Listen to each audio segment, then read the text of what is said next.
Good morning, speaker. How are you doing today, sir?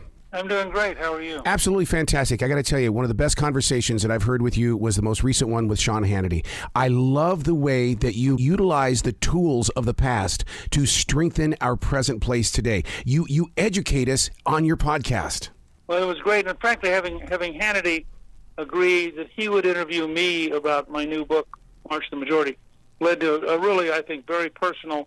He and I have known each other for 30 years, and I thought it was a very personal thing. The journey that you have put forward is now heard on this podcast, Newt's World, which is just amazing to me because this is not what, Ronald Reagan came out and said, okay, we're going into a soundbite generation. Oh my God, Newt, if you would have had the power of the podcast back then, like you do today. Well, the usually different. The thing about podcasts is you can have real conversations. You can dig in and deal with issues. You can explore them. And you can also explore personalities. Sometimes what's interesting is the person who's on, not just the ideas. And I think the podcast gives you the freedom to do that. Does that, when you go to the podcast, is that the writer in you who has discovered a voice, or is it the other way around? You are the voice, and the writing as well as the podcasting come from your mind, body, and soul.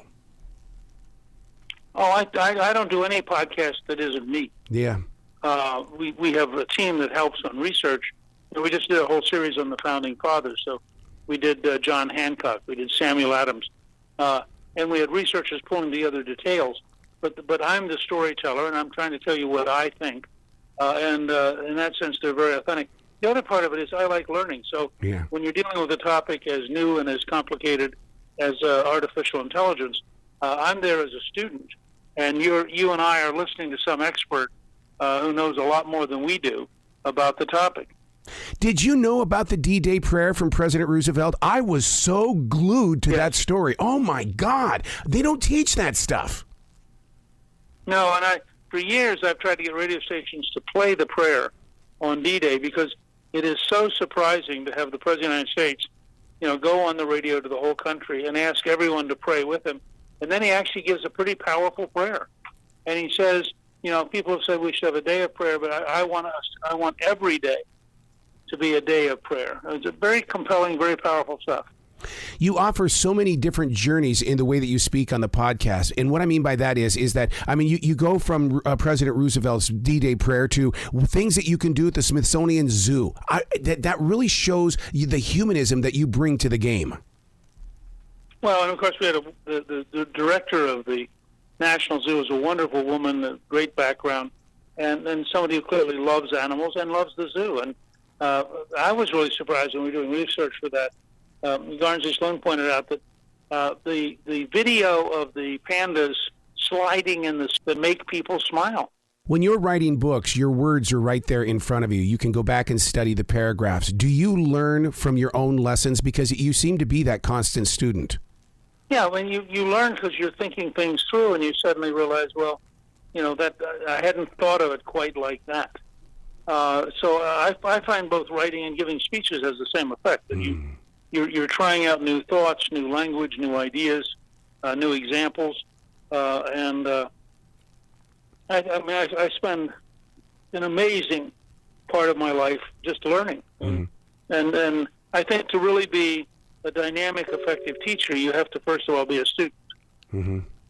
Look how strong you were during those 16 years before the majority took place. If I didn't have your podcast, I my mind just tuned that stuff out. You totally forget about where you were in order to build what you did. Well, and that's part of the purpose of writing March the Majority, is to get across that you have to have cheerful persistence. You have to have big dreams and big goals.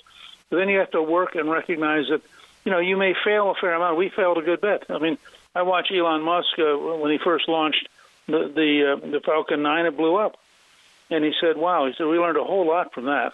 He recently had his newest Starship, which has 36 rocket engines, the most powerful rocket ever built, and it blew up. And he said, "Well, we got lots of good points to learn from that one." But he's permanently optimistic. He understands that progress comes one day at a time. There are no great leaps. There's just good, steady work. When you write, you talk about writing speeches. You've got books when you write, and you've got a podcast. That's three different personalities. Well, I don't know that the three personalities are three different sets of skills. Same person. First of all, you start with the idea that all communication occurs in the mind of the individual. They don't occur.